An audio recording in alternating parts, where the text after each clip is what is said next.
Welcome back. Everyone's adapted everything this year, public sector and private sector, business models and personal lives, because of the coronavirus. With vaccines coming within the next several months, leaders across government are starting to think hard about what comes next. Toni Townes-Whitley is president of U.S. Regulated Industries at Microsoft.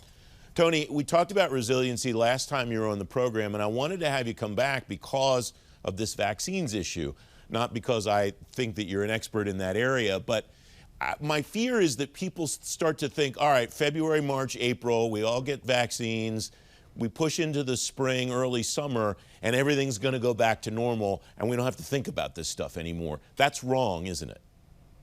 No, I would say that we've got a new normal, and we're all trying to determine what it is, and we pretty much have seen that it will include some form of remote hybrid workplace, that we're going to have to think about how we run missions differently in government. We've learned a lot over the last 9 months about resiliency, and I think that's sort of almost the code word for the new way we talk about agility, security, and how to manage through a crisis.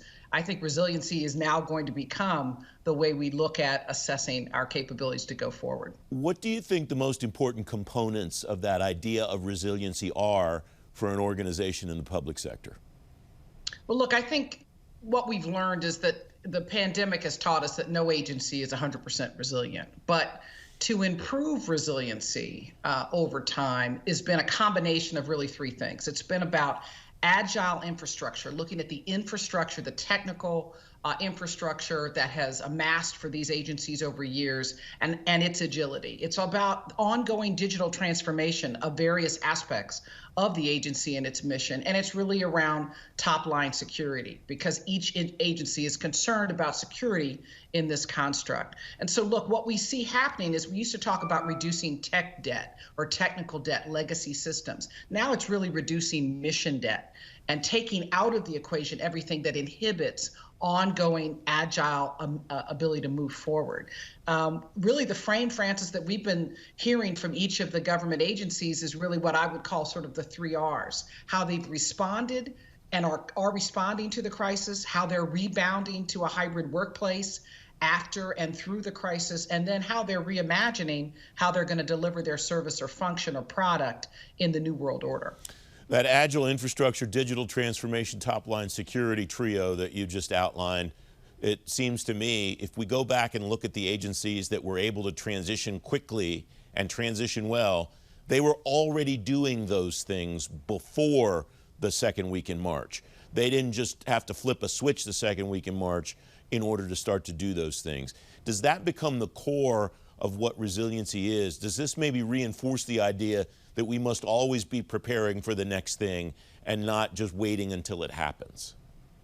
Look, you bring up the great point here, Francis. Every part of hardening an infrastructure, every part of creating, if you will, an agile way to engage and leverage technology. We've been using an equation for a while now, for a couple of years, called tech intensity. You've heard me talk about it before. This conversation about the ability to adopt and adapt state-of-the-art technology, but also build your own digital capabilities unique to your mission, and also, quite frankly, build up the trust of those, your employees, of your constituents, trust even in the technology itself.